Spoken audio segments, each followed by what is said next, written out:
ชียงใหม่แห่งนี้และนาญาติโยมน้องพี่สามัคคี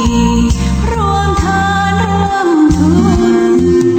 วัดวังสิงห์คำรู้กันทั่วคอนพระครูวิสิตศิลาภรณ์เทศสอนให้พรเกื้อกูลเจ้าคณะตั้งมันป่าแดดหน่อเนื้อนาบุญเจริญพรญาติโยมคุณรวมบุญรวมแรงศรัทธาพระเจ้าทันใจคู่วัดวังสิงห์คำบารมีเลิศล้ำญาติโยมเลื่อมใสบูชาครูบาเจ้าศรีวิชัยให้พรมวลมิตรสิทธาพระประจำวันเกิดเสริมดวงชะตาให้อาหารปลาหน้าวัดสุขใจเชิญรวมบุญสมน้ำพระธาตุน้อมใจอภิวาทขอบุญสุขใจสุขกายไหว้พระขอพรองค์พระเจ้าทันใจหลวงพ่อประเสริฐเจริญพรอวยชัยให้ท่านสุขใจทั่วกัน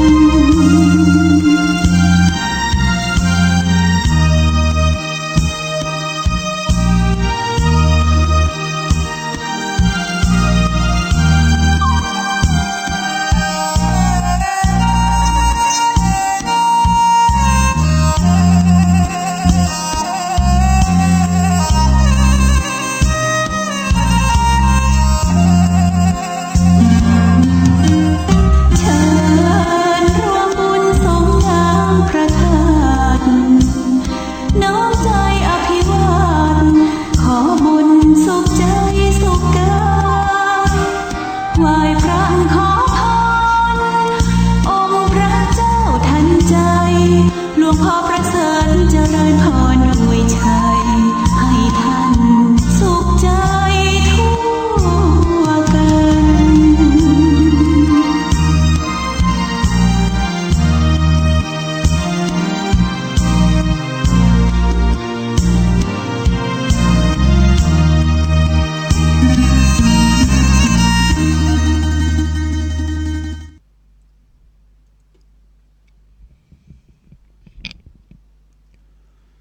ขอยกมือ10 นิ้วกราบนบนอบน้อมอย่างพระติรัตนเกี่ยวเจ้าต่าง3 ประการ อันไม่มีพระพุทธเจ้าพระสัทธรรมเจ้าพระสังฆเจ้า อันเป็นสรณะที่เปิ่งตีเคารพนับถืออันสูงสุดในชีวิต กราบคารวะแตบไตรไวสาปารมีธรรม พระมหาเถรานุเถระภิกขุสังฆสามเณรเจ้าจุตนจุองค์ อันไม่มีพระเดชพระคุณหลวงปู่พระพรหมมงคลที่ปรึกษาเจ้าคณะภาค7เจ้าอาวาสวัดพระธาตุเจ้าสรีศรีจอมตอง พระเดชพระคุณหลวงปู่พระเทพโกศลที่ปรึกษาเจ้าคณะภาค7เจ้าอาวาสวัดศรีโสดาพระอารามหลวง พระเดชพระคุณหลวงป่อท่านเจ้าคุณพระเทพปริยัติเจ้าคณะจังหวัดเชียงใหม่ เจ้าอาวาสวัดเจ็ดยอดพระอารามหลวงอำเภอเมืองเชียงใหม่ พระเดชพระคุณหลวงป่อท่านเจ้าคุณพระธรรมราชานุวัตรเจ้าคณะภาค6เจ้าอาวาสวัดพระแก้วจังหวัดเชียงรายเดชตลอดจนครูบาสังฆเจ้าภิกขุสงฆ์สามเณรจุตนจุองค์ด้วยความเคารพเจริญสุขเจริญปร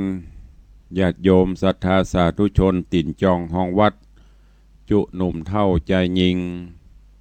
ขอน้อมต้อนรับทุกท่านเข้าสู่รายการมรดกธรรม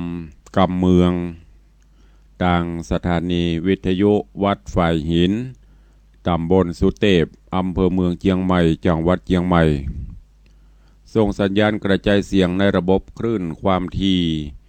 FM 104.50 เมกะเฮิรตซ์ สถานีวิทยุวัดป่าแดงมหาวิหารตำบลสุเทพอำเภอเมืองจังหวัดเชียงใหม่ส่งสัญญาณกระจายเสียงในระบบคลื่นความถี่ FM 92.25 เมกะเฮิรตซ์ สถานีวิทยุวัดหนองกายตำบลสันพะยางอำเภอแม่แตงจังหวัดเชียงใหม่ส่งสัญญาณกระจายเสียงในระบบคลื่นความถี่ FM 99.75 102.0 และ 89.25 เมกะเฮิรตซ์ สถานีวิทยุพระพุทธศาสนาจังหวัดเชียงรายส่งสัญญาณกระจายเสียงที่วัดพระแก้วจังหวัดเชียงรายในระบบคลื่นความถี่ FM 99.50 เมกะเฮิรตซ์ และวิทยุชุมชนเสียงตามสายหอกระจายข่าวตามหมู่บ้านตามวัดตามวาและในเครือข่ายทุกสถานีทุกที่ทุกแห่งทุกวัดกุวาพร้อมกันนี้เจริญปอนญาติโยมติดตามสดับรับฟังกันทางเฟซบุ๊กทางเฟซไลฟ์ทางเว็บไซต์อินเทอร์เน็ตอยู่ทั่วโลกรายการนี้ดำเนินโดยอาตมภาพพระครูวิสิทธิ์ศรีลาภรณ์เจ้าคณะตำบลป่าแดดเจ้าอาวาสวัดวังสิงห์คำตำบลป่าแดดอำเภอเมืองเชียงใหม่จังหวัดเชียงใหม่เป็นผู้ดำเนินรายการก็นำเอาธรรมะสาระธรรมคำสอนกรรมทำข้าวทำวรรณกรรมปืนบ้านล้านนามาเทศนาฮือพอออกไม่ออกได้รับฟังกันเป็นประจำกู้เจ้าตั้งแต่เวลา6 โมงป่ายถึง7 โมงโดยประมาณปะกันวันนี้เมื่อเจ้าอากาศสดชื่นแจ่มใสเย็นสบายเทวบุตรเทวดาโปรยปลายน้ำฟ้าน้ำฝนลงมาก็สร้างความจุ่มเย็นฮือกับพอออกไม่ออกศรัทธาฮือกับพืชพันธุ์ธัญญาหารต่างๆหลังจากที่รอคอยฝนฟ้ากันมาอากาศร้อนอบอ้าว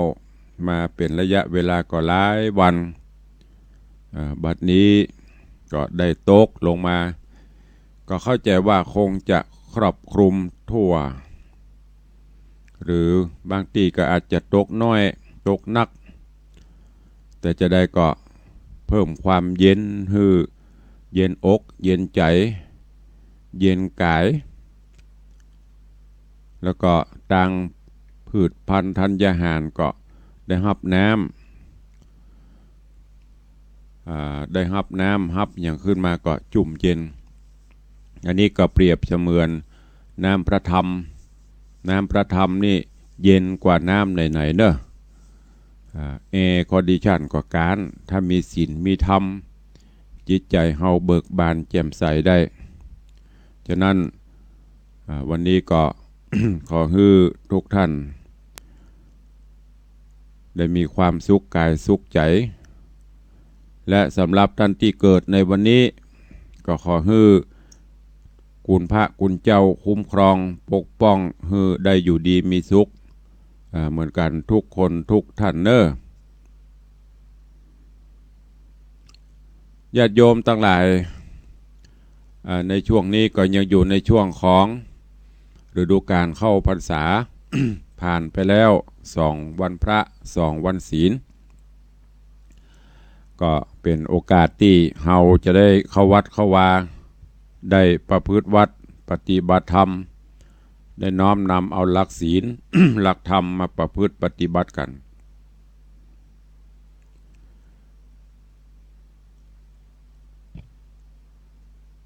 วันพรุ่งนี้ก็จะเป็นวันสำคัญของชาติคือเป็นวันเฉลิมพระชนมพรรษาขององค์พระบาทสมเด็จพระเจ้าอยู่หัวพระวชิรเกล้าเจ้าอยู่หัวรัชกาลที่10 ก็ขอน้อมเอิญเชิญจวนญาติโยมศรัทธาตลอดจนประสบกนิกรชาวไทยทุกหมู่เหล่าเนอะร่วมกันปฏิบัติธรรมร่วมกันทำบุญตักบาตรร่วมกันจัดกิจกรรมต่างๆตามหน่วยงานที่เปิ่นได้จัดเพราะว่าจะเป็นทางวัดก็จะมีการสวดมนต์ถวายพระพรพระเจ้าก็มีการทำบุญตักบาตรน้อมถวายเป็นพระราชกุศลก็เชิญชวนญาติโยมศรัทธาเฮาทุกท่านเนอะได้ร่วมกิจกรรมโดยพร้อมเพียงกันวันนี้ก็มาฟังกันต่อในเรื่องของนันทิกาบ่าวน้อยหรือนันทิกาบ่าวน้อยที่ธรรมภาพได้นำมาเทศนาฮือญาติโยมทั้งหลายได้รับฟังกันจบไปผ่านไปได้7-8 ตอนแล้วเนื้อหาสาระในพระธรรมเทศนาในตอนที่แล้วก็ยังมาอยู่ในช่วงที่โพธิสัตว์เจ้านันทิกาได้นำปลาเอาเหล่าเพื่อนป้องบริวารต่างๆไปขายต่างบ้านต่างเมืองแล้วก็ขายของก็ม่วนซื้อของบ้านนี้ขายบ้านนี้หมดก็ซื้อบ้านนี้ไปขายบ้านปุ้นเมืองปุ้นต่อไปจนบัดนี้ไปถึงปุ้นเมืองสุวรรณภูมิก็หลังจากนั้นก็ได้ขายของต่างๆแล้วกำลังจะเตียวไปกำลังจะไปสู่แห่งเมืองในระหว่างทางที่ขบวนล้อขบวนเกวียนบรรทุกสินค้าผ่านปนก็จะไปผ่านป่าไม้ไผ่สนอันเป็นที่อยู่ของยักษ์อันเป็นที่อยู่ของทิพญาธรสิ่งสารสัตว์งูเงี้ยวเกี้ยวก่อนก็นักฝ่าฟันไปซึ่งในตอนที่แล้วคณะของโพธิสัตว์เจ้านันทิกาก็ได้ไปพบไปปะยักษ์ซึ่งแถลงเปตเป็นแม่หญิงสาวน้อยงามดักอยู่ตามข้างตามตังเป่าโมนฮือเนรมิตหรือว่าฮือมีศาลามีที่พักที่ย่างที่จอดแล้วก็ทะลิจักจูงจักจวนตึงโพธิสัตว์เจ้านันทิกาตึงเปื้อนคือได้พักได้จอดได้ย่างอันเป็นแผนการที่มีจิตคิดที่จะงวาบคิดที่จะกินโพธิสัตว์เจ้าหูว่าอันนี้มันไม่ใช่ปกตินี่ไม่ยิงที่ไหนจะมาอยู่กลางป่าง่าไม้คนเดียวหูว่าอันอย่างจะเกิดขึ้นท่านเจ้าก็ได้เตือนเปื้อนคณะที่มาด้วยกันว่าระมัดระวังเนอะอันนี้พอแล้วดูแล้วมันบักเข้าท่ามันต้องมีอย่างแอบแฝงสักอย่างแต่เปื้อนก็บักให้เชื่ออยากจะลองโดยจิตใจมีกามะตัณหาราคะก็บักกัวละไผเตือนก็บักกัวสุดท้ายก็โดนยักษ์กินไปหายไปกำน้อยอันที่เหลือก็ติดตามต่อไประหว่างด้านที่2ก็นางยักษ์ก็ไปเกิดอยู่ตั้งหน้าแหมภัยที่เชื่อก็รอดไปที่บ่เชื่อกำชี้แนะชี้นำของนันทิกาก็โดนในตอนนี้ก็เช่นเดียวกันไปเจอด้านที่3ละแล้วก็ นันทิกาก็ฮู้ว่ามันเป็นแบบแผนการเดิมๆที่ผ่านมานั้นนะบ่หันไปรอดสักคนเมื่อเข้าไปอยู่ในอนัตเข้าไปหลงในสิ่งเหล่านี้ท่านสาธุชนญาติโยมทั้งหลายอาตมาก็เคยนำเอา แก่นออกมาฮื้อท่านทั้งหลายได้รับฟังคำว่ายักษ์ในที่นี้ก็คือกิเลสตัณหาสิ่งล่อลวงล่อหูล่อตาที่มันล่ออย่างต่างๆเนี่ยถ้าจิตใจเฮาบ่มีศีลมีธรรมจิตใจเฮาบ่หนักแน่นบ่มีขันติธรรมเข้าครอบเข้าปฏิบัติแล้วก็จะต้องปล่อยใจหลงไปตัวเองสุดท้ายก็จะบ่เหลือหยังตัณหาก็จะเกิดขึ้นเมื่อตามันหันเมื่อตาหันก็เกิดตัณหาเมื่อตัณหาเกิดขึ้นแล้วมันลืมหมดตัณหาทำให้มืดบอดทำให้อวิชชาต่างๆเข้าครอบงำจิตใจทำให้หลงไปเลยไปในสิ่งที่บ่ควรจะเกิดถ้ายังมีสติยังมีสัมปชัญญะดึงปิกมาอยู่ก็จะรอดไปแต่ถ้าขาดซึ่งสติขาดซึ่งสัมปชัญญะสุดท้ายมาก็โดนอย่างคำโบราณเพิ่นว่าไผเตือนกำฟังเมื่อคนเฮาเมื่อมันหลงแล้วนะความโลภความโกรธความหลงเข้าครอบละมันโง่หัวมาขึ้นไผเตือนยังก็บ่ฟังสุดท้ายมาเกือบจะไปแล้วหรือบ้านก็ไปบ่รอดแล้วพุ่นอย่างเพิ่นว่าเพื่อหูคิงน้ำปิงปอแห้งนะเพิ่นเตือนก็บ่เอาเพิ่นบอกก็บ่เอาแบ่งต่างเฮือดีก็บ่เอาเพราะถูกอวิชชาเข้าครอบงำถูกความโลภความโกรธความหลงกิเลสตัณหาเข้าครอบงำนะเหมือนอย่างคณะของนันทิกาเนี่ยโพธิสัตว์เจ้าก็แนะนำว่าเฮามากล้ามาขายเฮาบ่ได้มาเพื่อที่จะมาแสวงหาสิ่งเหล่านี้เฮาต้องมีจุดมุ่งหมายของเฮาคณะก็บ่เชื่อเมื่อบ่เชื่อก็ตกเป็นอาหารของยักษ์ก็คือตกเป็นอาหารของกิเลสไปเรื่องราวของนันทิกาบ่าวน้อยจักเป็นจะใดเจียเจิญเจริญปอนญาติโยมทั้งหลายติดตามรับฟังกันในตอนต่อไปณโอกาสบัดนี้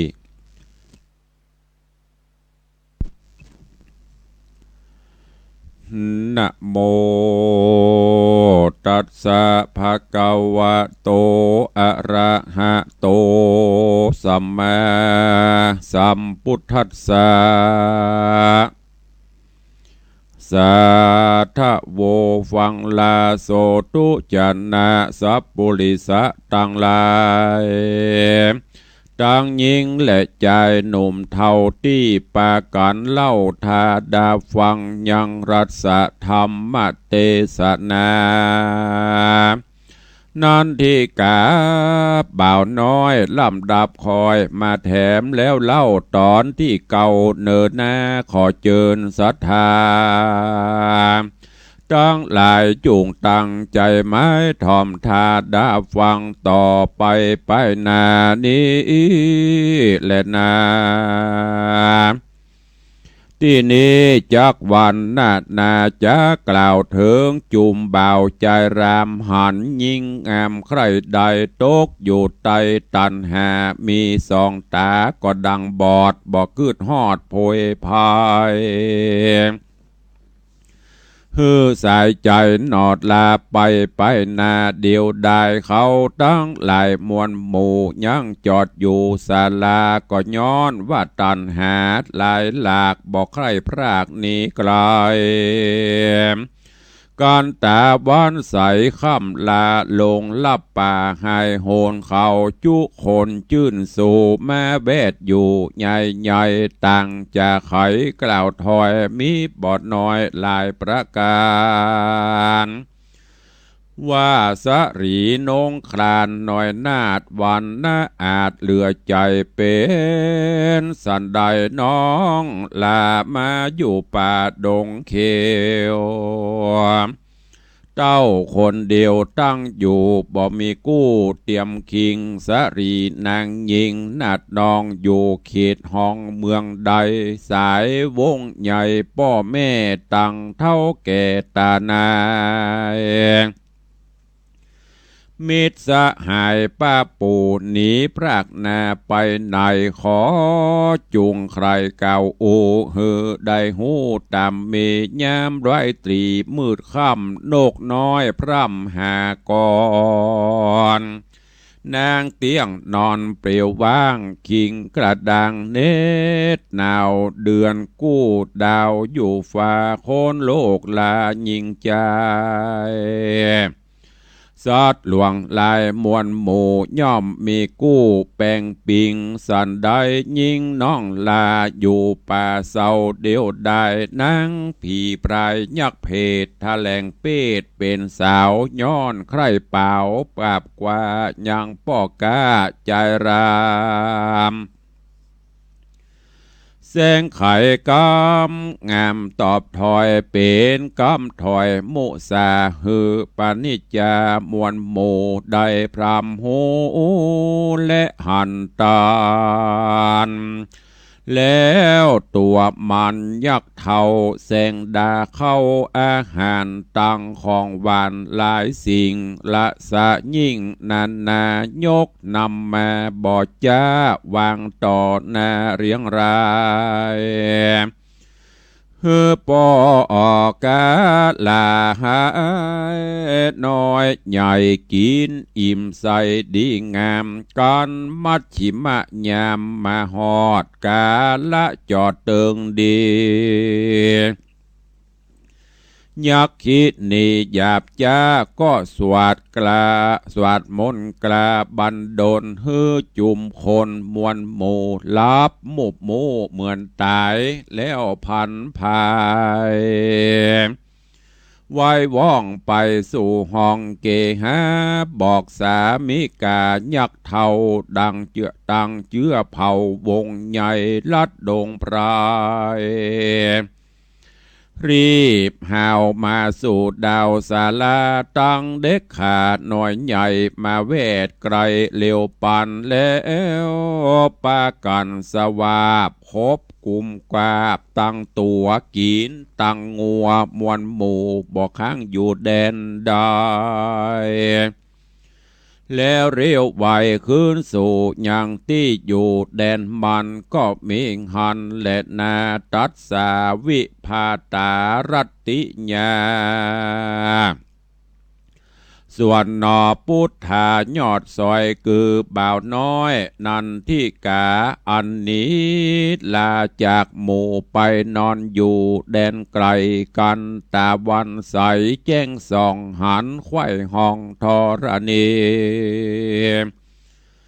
เจ้าบุญมีอยู่ว่าถ้าอยู่บ่หารว่าหมู่ตัวมาตาวันดา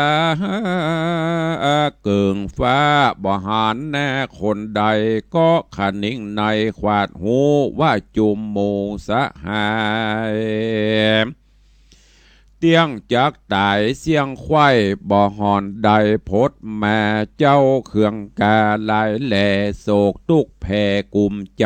น้ำตาลายบ่เดือดฮ้อนไม่เดือดเลบ่เหือดนอนไม่เดือดเลโรนขี่เกวียนต้นบ่จ้าตีงอัวกว่าไปปานเพื่อพายผ่านเตียวต้องไปสู่ห้องโก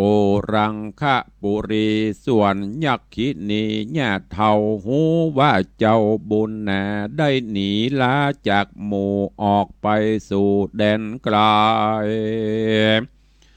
มันเรียวไว้บ่จะไปอยู่ทากองต่างกลางดงขวางป่าเศร้าตี้ปืนเก้าโปสะไรสวาดมนใจวิเศษทะแลงเป็ดเป็นสาวสมเปิงเป่าใจจะดังสาวฟ้าเมืองบนนอตัดสปนดันสอดพดไปรอดกองตามันเส้งจ่าตั้นต่อออกปากรอกำงามว่าดูราใจรำหนุ่มเนาจากไตตาไปไหนเป็นสันได้ดันเถื่อนบ่มีเปื้อนปอสอง ยิงนางป่องใครหูขอกล่าวอูไข่ปันลัดดอยจันลายม่อนเตี้ยงอิดอ่อนโรยแรงขอจอมแปงปีไทยมีใจไฟคุณนารีบลงมายังจอดปืนเก่ายอดโปสะไลอันมีใบอันมีใบโรอมกวางนกอยู่สั่งหลวงลายกันอีดหายก้อยกลาดก้อยใจจืนจ้อยเจยบานก้อยลัดดงดานดันป่าบ่อนเนินจ้าจักหันยังห่อจันภาศาสตร์แห่งเต้าธิราชโกลังคบุรี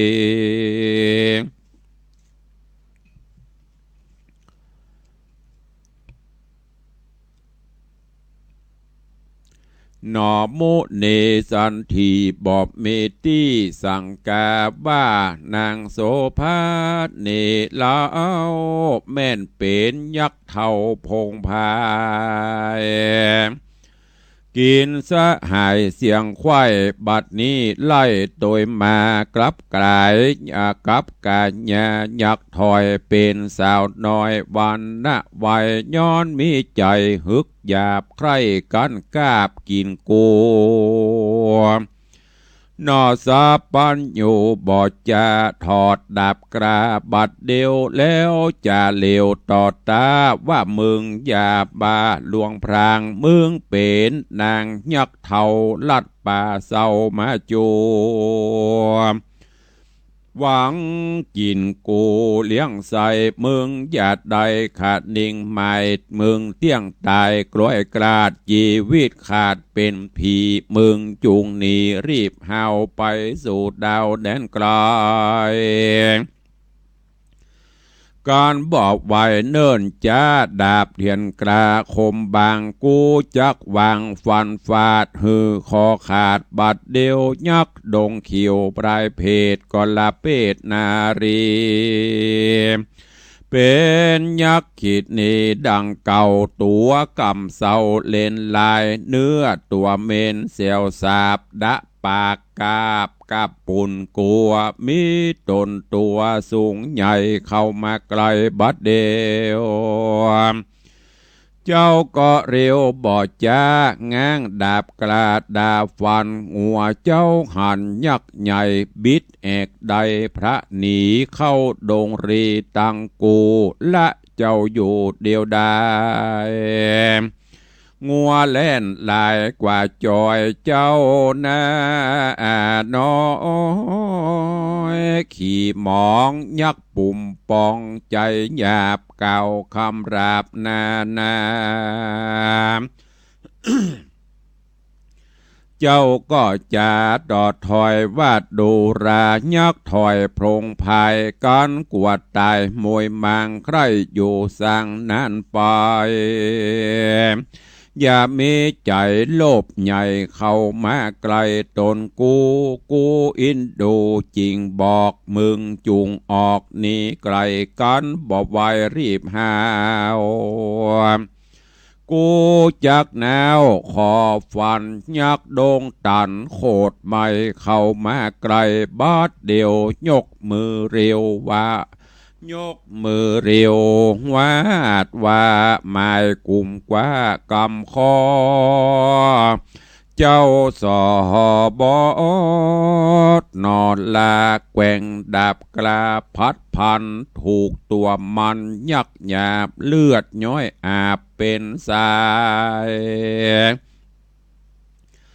มันโคตรหลายแต่ใส่หมายยับใดกับมือเจ้าบุญลือโดดเต้นลบหลีกเว้นเรียวปันยกดาบฟันไว้วาดคอยักขาดบาดเดียว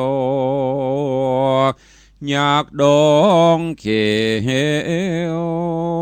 หาดหาวก็ล้มเต้าตั้งจันลวดดับขาน กลอยกล้าจีวิตขาดบำไวเจ้าบุญภายอ่อนน้อยหนอพระยอดซอยบุญมีการยักดงรีหาวหาดจีวิตขาดเมื่อมอนยาอายินแอบวอนลายแหล่น้ำตาแผ่ลามไหลงัวเตรียมใจตังกู้ก็บ่อยู่หายโหนเจ้าเวบนเสาะไซบ่จวบใดแดนใดเรียกร้องไปก็แล้วงัวกู้เกี่ยวหายซอยโต้ยหาหอยจุตีบ่แจ้งที่หันมีนอมุนีบุญใหญ่ตุกเอาไม้เครื่องกาจิงปอกมาตี้เก่าตัดตี้ยักเท่าวำใบเอาคำลายก้าใหญ่ใส่ถุงไว้ปอแหงดังเกี้ยวแสงหลายสิ่งของก้ายิ่งหลายอันใส่ถุงปันบอดจาละเครื่องก้านาแล้วไกลกลาเตียวตองลัดเถื่อนทองเตียวปอเดียวปอด้านดงดอยเหวลิงน้ำไหลจิ้งตกมาตกผาบุญหอมคาพุ่มแย่เปื้อใบหน้าเตียวไป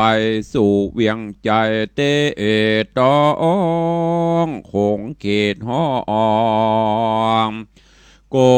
ลังคาปุลีนอมุนีหนุ่มเนาขานิ่งเล่าใจใจว่ากูมาไกลต่างค่ายตุกฮ้อนให้นานำย้อนว่าเหลือกำป้อกำแม่อันสอนแต่เดิมมา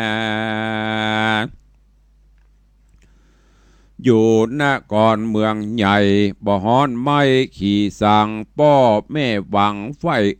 ฮือสืบเจือแตนครัวป้อแม่กลัวฮ้อนไม่จริงห้ามไว้หลายตีกูก็มาป้อยหนี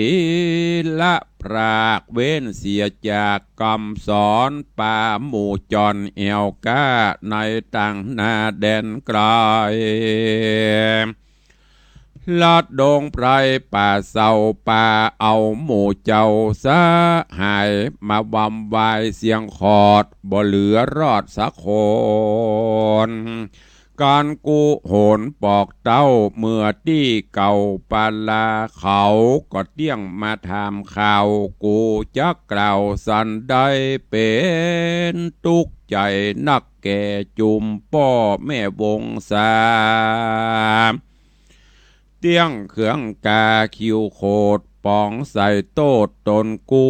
หนอสับปัญญูบุญใหญ่ขาดนิ่งไข้ไปมาลัดดงนาป่าไม้เนี่ยร้องไห้ก็เนี่ยหนีไปก็มีวานนั่นแหละนาโสโอโหโปติสัตโตอันวานอพุทธายอดซอยคือว่าเจ้าบ่าวน้อยนันทิกาตกดงนาเถื่อนท้องจุมเปื้อนป้องบำใบ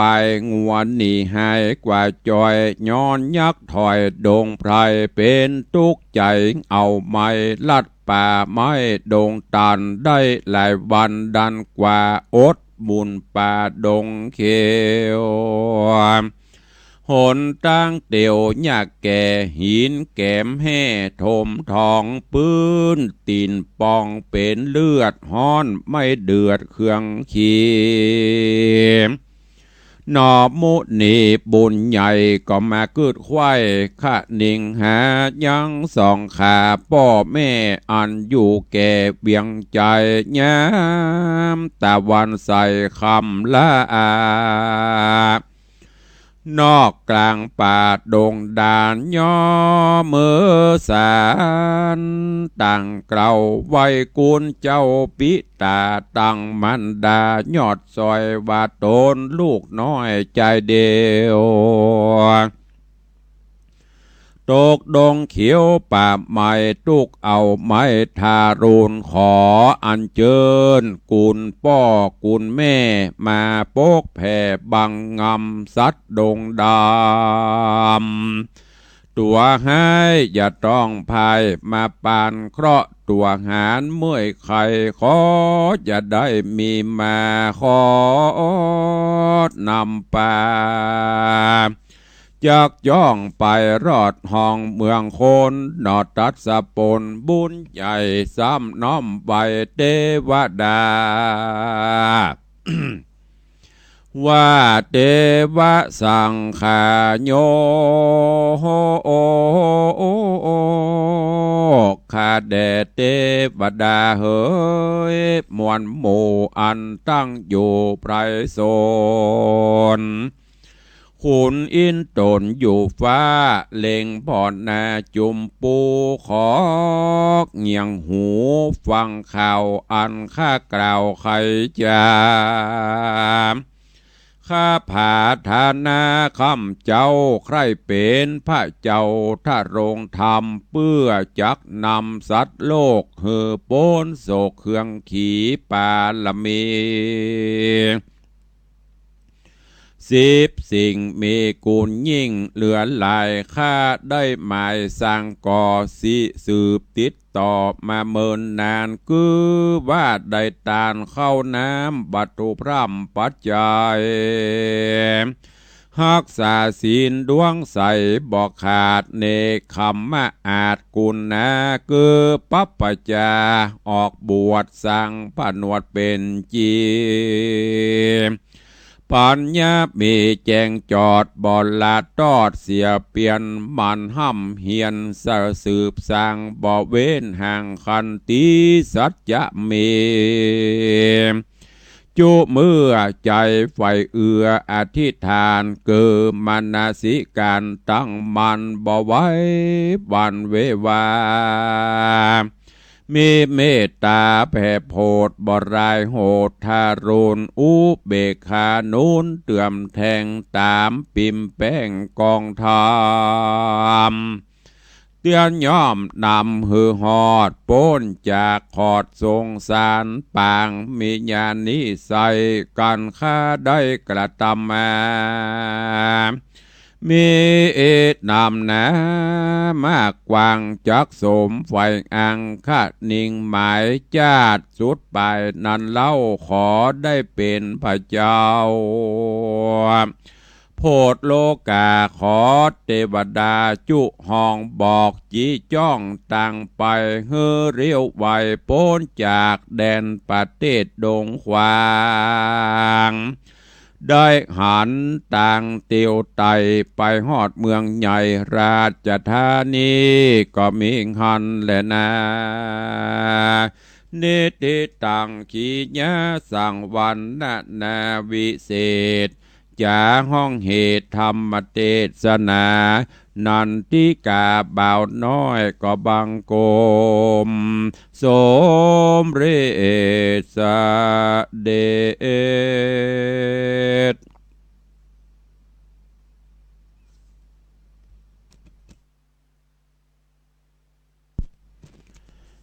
ญาติโยมศรัทธานาบุญทั้งหลาย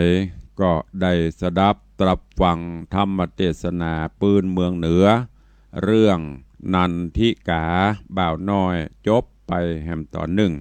อันเป็นตอนทวนที่เก้าเรื่องราวในตอนนี้โพธิสัตว์เจ้าได้นำปลาคณะเปื่อนไปก้าไปขายในระหว่างต่างระหว่างแดนระหว่างบ้านเมืองที่ไปขาย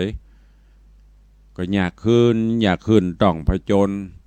ดันดนตามป่าเขาลำเนาภัยปายบปออันตรายก็นักโดยเฉพาะยักษ์ก็มาแถลงเป็ดดักท่ากินกลางตากลางตังเปื่อนตีบ่ค่อยฟังกรรมสุดท้ายก็ตายโจนสุดท้ายเหลือตัวคนเดียวเปียวเอกายักษ์ตัวนี้โต้ยแต่เนอครั้งที่หนึ่งที่สองที่สามไปจนสุดท้าย ไปตัวแหมหวังจะดักกินโพธิสัตว์เจ้าหูตันหมด บอกว่าเจ้าเป็นยักษ์เป็นเย็นมาดักมากินเปิ้นบดีหนีไปไกลๆเนอะทำไปไกลๆโดนแน่ยักษ์ก็ทำบะสนใจเมื่อบะสนใจอันก็จำเป็นต้องกำจัดจักดาบก้ามกล้าออกมากำจัดยักษ์ก็ต้าวโลมตายไปเหลือแต่ตัวคนเดียวค่ำอ่อนจอนมาก็เอาเนี่ยจะได้กึดถึงบ้านถึงจองกึดถึงป่อกึดถึงแม่ย้อนเอากรรมที่ป่อที่แม่ได้ห่วงหาอาทรบ่ฮือออกบ้านไปไหนเพราะว่า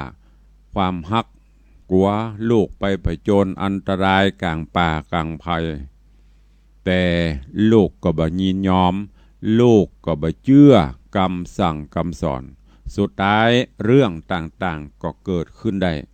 โพธิสัตว์เจ้าก็มานึกถึงกุลพ่อกุลแม่แล้วก็บ่ฮู้จะเนี่ยจะได้เพราะว่า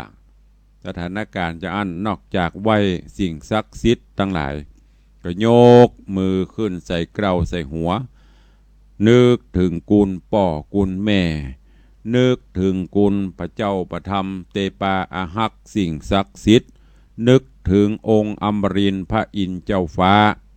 รำริรำไรขอเตอเนอขอได้มาช่วยขอได้มาปลดปล่อยให้ข้าได้โป้นจากสถานนี้ เปื่อติปิกสู่บ้านสู่จองกำเตอะเรื่องราวของนันทิกาบ่าวน้อยจักเป็นจะใดเจิญจวนญาติธรรมญาติโยมเฮาตันทั้งหลายเนอะก้อยท่าติดตามไปเป็นตอนเป็นตอนจนกว่าจะจบ มีตึงมดตึงมวลกันก็10 ผูกตอนนี้ถ้าเป็นผูกกำลังขึ้นผูกที่6เป็นตอนกำลังได้9 ตอนเนอะก็ยังค้างแถมกึ่งอยู่ก้อยฟังไปฟังแล้วก็ยังที่บอกเก็บแกะก้อนไก่เอาแก่นเอาสารอย่างที่เป็นตอนที่ชี้แนะชี้นำให้ฟังแยกแยะเอาแก่นออกมาแล้วนั่นน่ะแก่นในที่นี้ก็คือยักษ์ทั้งหลายก็คือกิเลสตัณหาที่กลุ่มที่รุมเล่ายิ่งถึงวันนี้ก็โอ้ยำหนักเนอะยักษ์เย็นนี่นะเนี่ยเพราะว่ายักษ์จะเข้าบ้านเข้าเมืองยักษ์จะเต็มบ้านเต็มเมืองก็คือกิเลสจริงล่อหูล่อตาโดยปฏิบัติเทคโนโลยีต่างๆมันก็เป็นกิเลสอย่างหนึ่งก้อยคิดก่อนจะบริโภคคือจะซื้ออย่างจะใจอย่างก็คิดอย่างก่อนว่ามันดีมันมีประโยชน์ก็ว่าบ่มีประโยชน์สิ่งต่างๆทั้งหลายแล้วเนี่ยที่บอกตาหันก็เกิดตัณหาถ้าบ่เอาแนวธรรมะมานำปาสุดท้ายมาก็ลำบากประเดี๋ยวนี้ต้องคิดมีปัญญาก็คือดาบเอาดาบสลีกันใจดาบสลีกันใจก็คือสติปัญญาหูจักแยกแยะผิดชอบชั่วดีอันไหนควรอันไหนบ่ควรนั่นน่ะอันเนี้ยคือเพราะว่าดาบสลีกันใจถ้าดาบบ่มีหมู่ทู่หันอันใดก็ใครได้หันอันใดก็ใครเอาไผเตือนไผว่าก็บ่ฟังสุดท้ายก็ต้องผจญชะตากรรมฝากไว้เป็นข้อคิดกับญาติธรรมญาติโยมสาธุชนทุกท่านในเจ้าวันนี้ก่อนที่เราจะได้มาเปิดใส่หน้าไมค์อู้จ่าอู้เอ่ยกันนั่นก็ขออนุโมทนาและประชาสัมพันธ์ข่าวสารงานบุญกุศลเนอะช่วงนี้ก็คงจะได้ยินกูเจ้าเกี่ยวกับงานทำบุญอายุวัฒนมงคลครบรอบวันเกิดของอัตมภาพของตุลุงเนอะและเป็นวันรวมญาติธรรมแฟนรายการทุกบ้านทุกจองทุกตีคู่แห่งคู่คู่คู่คนปีหนึ่งเอามารวมพลมาพบมาปะกันโดยเอางานวันเกิดหรือว่าวันอายุวัฒนมงคลวันเกิดตุลุงเนี่ยเป็นวันรวมญาติธรรมเฮาตัวบ้านล้านนากุฏิกูแห่งก็มากันมาร่วมกันสืบโหราจตามาร่วมกันทำบุญมุทิตาสักการะสร้างบารมีธรรมร่วมกันเนอะตานต้นเงิน ตลอดจนเสริมบารมีธรรมด้วยกันเพราะฉะนั้นวันอาทิตย์ที่25สิงหาคมที่จะถึงนี้แถมเดือนเจิญญาติธรรมญาติโยมต่างหลายเนอะเดือนก็บ่เต็มเลยเด้ออันวันงานบ่ต้องไปนับมาละเหลือแฮมประมาณ27-28วันก็เอิ้นจวนเนอะไผจะมาร่วมกินร่วมทานไผจะเอาโฮงทานมาร่วมไผจะรับน้ำดื่มไผจะรับสังฆทานไผจะเอาต้นเงินมาก็สุดแล้วแต่จิตเจตนาญาติธรรมเนอะมาปบมาปะมาร่วมกันในวันอาทิตย์ที่25สิงหาคมเดือนหน้านี้เนอะขออนุโมทนาบุญขอบคุณกับทุกท่านตัวส่วนท่านที่แจ้งความประสงค์จำนงฮับสังฆทานมาก็มีฮับน้ำฮับโฮงทานก็มีหลายท่านละท่านผู้ใดจะร่วมบุญก็เจริญปอนเจิญเข้าสู่โหมดท้ายรายการวังที่ไหนอยู่ต่างใดใครจะอู้ใครจะเอ่ยสนทนาในยามเจ้าก็เข้ามาได้เนอะ0810783540เข้ามาได้ใครจะอู้จะเอ่ยตัวเองเจ้าวันนี้อากาศสดชื่นแจ่มใสเย็นสบายเจริญปอนสายแรกวันนี้จากที่ใดฮัลโหลจากหนองเพิ่งเก่านะครับ หนองเพิ่งเก่ามีตังใด แต่ก่อนเคยฟังครับประเด็นที่ผมย้ายมาอยู่ไปอยู่ที่ไหนอยู่ที่ดอยสะเก็ดครับเข้าป่าไปหน่อยเนาะอยู่ใกล้เบียงแล้วเข้าไปป่าหน่อยครับผมไปอยู่อย่างปูนขบวนติเพครับไปเป็ดตู้เจ้าเป็นข้าน้อยข้าเป็นเน้นอยู่ครับเน้นอย่างเสียงโปปโตเน้นโค้งกันเน้นโค้งครับอยู่วัดหยังวัดนิรันดร์วัดครับลูกหนองเพิ่งไปอยู่ปูนครับเดี๋ยวว่ามาอยู่ในวังพี่ก็ค่อยไปมันวัดยากขนาดไปยากขอบคุณนักเด้อครับผมติดตามรับฟังอนุโมทนากับขอบคุณเด้อครับผมสาธุฮัลโหลตูดไปแล้วเนอะเข้ามาใหม่ขอบคุณเนอะลูกพระลูกเนนน้องเนนลูกพระก็ฟังกันหลายอยู่ก็ขออนุโมทนาขอบคุณตัวเองเจริญปอนฮัลโหลนมัสการเจ้าแม่สีนวลเจ้าว่าใดเจ้านี่เจ้าฟังอยู่ฝนตกจ้าเนี่ยให้เข้ายังบ่สุกเปียกไปนั่งเงารับเฝ้าให้เข้าเนอะฝนตกอากาศเจ้าฟังท่านพระครูอยู่เจ้าอากาศเย็นไปนั่งเงารับบ่ได้เนอะไปรับบรรยากาศน่านอนเนาะเจ้ามันก็ตกอัน4-4-5ตกย่างนั่นน่ะม่วนดีรับขี้ค้านลุกเนาะเจ้าไม่ลุกก็ไม่ได้จำเป็นต้องลุกไม่ได้ต้องลุกเจ้าขอบคุณเนอะสานมัสการเจ้าเจริญปอนฮัลโหลนมัสการเจ้าว่าได้ตอนนี้เจ้าว่าจะได้วันนี้ฝนตกมืดเจ้าเลยอยู่บ้านฝนตกกันนอนว่าจะไปกัดนัดโอ้โหจะรอดตัวนี้กัดงัวเจ๊ะแม่นะวันนี้นะมาคนเข้ากับโยก้ามันจะมีเนาะก็ขึ้นไปเจ้าอยู่ใกล้นี่บ่ได้ยินอยู่ซื้ออย่างกัดงัวซื้อผักแคบกะมันมีหน้าก็ซื้อต้องไปแอวก้อยอะกะดีละปวดโต๊ะถ้าไปได้ก็ไปไม่ได้ก็ไม่ต้องไปเจ้าวัดอยู่กับอยู่หิมเนี่ย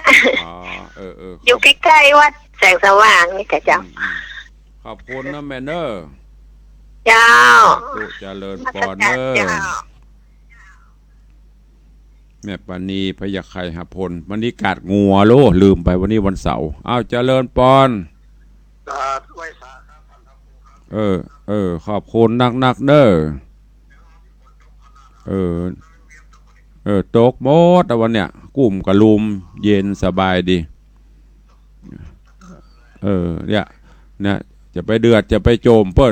นบะตกก็โจมเด้อขอบคุณเด้อสาธุเจริญปอนคุณหญิงจันดีมาตรการน้ำท่วมวะคำวะท่วมกะ รับม่วนเนาะฝนตกดีนะครัวกับน้ำท่วมดีละท่วมตะปูนาดีน้ำเขื่อนจะได้นักถ้ามันตกทางใต้เนี่ยมันมีเขื่อนน้ำบะหมี่ตกใกล้แจ้งรับม่วนดีเจ้าอันนี้ตื่นจะเมื่อตี 3แล้วก็ลวดลูกอาบน้ำเลยลูกตื่นแต่ว่านอนพับเนาะมันเท่าละมันรับตะคืนไปเตะตะคืนกึ่งใบกึ่งขึ้นมาละอายุหมานอนบ่รับเมื่อคืนแม่วันไปค่ารับแม่เจ้าหาวาบน่าจะรับขอบคุณเด้อบุญรักษาอยู่ดีมีสุขเด้อสาธุโยมแม่จันดีบิสุทธินันเจดีแม่ครัวโอ้วันนี้ฝนถ้าจะตกทั่วนะดีละฝนตกลงมาเนาะโอ้ฝนบัดตกกระจำตุ้ลุงเตดปลาจ้อนเตดปลาหลิมเดี๋ยวประเด็นลงมาละนี่ยังพายุยังมาเข้าเด้ออันเนี้ยนักลำไปกับบดีน้อยลำไปกับบดีเนาะฝนบัดตกก็ฮ้อนที่ไหนก็เดือดร้อนกองหาน้ำฟ้าน้ำฝนฟ้าห้องมากระใจดีแล้วฝนตกมันนักก็จะไปโจมเนอะตกอย่างปล้ำเปลือซักผ้าก็ไม่ได้ไปไหนก็ไม่ได้อันเนี้ยเพราะว่าเป็นเทวดากระตุกนะ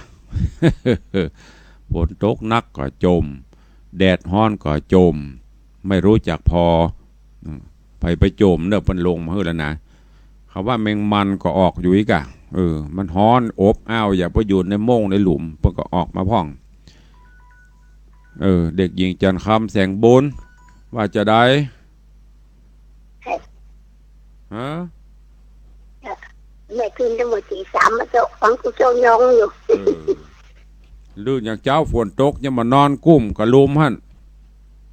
มันนอนมารับเจ้านั่นน่ะรับมันนักลบ80 กว่าปีแล้วลูกเลยรับยิบรับยอบเนาะนั่นน่ะดีละอุ้ยลูกพ่องรับพ่องเป็นยังบัดแตะมันแค่รับก็รับเนาะมันนึกหมูไปไหนหรอนั่นมันจะไปไหนมันฝนตกจะตกหนักทุกเจ้านี่มันรับมาได้ภารกิจที่จะต้องทำมีเยอะแต่ว่ากับประชุมพักตอนลูกประชุมมาก็ทำวัดสวดมนต์เมื่อคืนกับไปเตดแม่เจ้าแจ้งรูปมาเตดเฮือสถาฟังแหมก็เดียวกับมีงานแหมหมุนก็ได้เนอะขอบคุณนะโอ้ยมอนเนอะสาธุเนี่ยมันคนเฒ่าคนแก่เนาะเพราะว่าเท่าใบเลย50-60ขึ้นไปแล้วมันตึงนอนบอกใครรับใครคือมันแจ้งขูดหยาดเนาะถ้ามันแจ้งมาก็กินข้าวไงเราเนอะหาวงวับแล้วใครรับแหมะเดี๋ยวจะก็เอามาอู้ฟังสาเหตุมันเป็นเพราะอะไรอย่างอู้ไปเวลาจะหมดแล้วเนอะมันตึงมีกระหมูเก่าเฮาเนี่ยเนาะโทรเข้ามาอู้รายการก็ดีละโมทนาสาธุจะไปลืมเนอะตอนนี้ดักปิ้งปลานี่วันนี้มันได้สักอย่างสังก็บ่ได้น้ำก็บ่ได้โฮงตาลก็บ่ได้มีกะสวัสดียามเช้าอุแตผ่องเล่นผ่องเนอะเอาละเวลาหมดเวลาขอนำรายการจากไปก่อน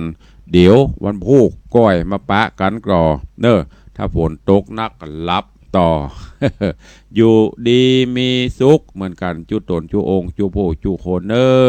จัตตาโรธรรมาวัฏันติอายุวันโนสุขังปลัง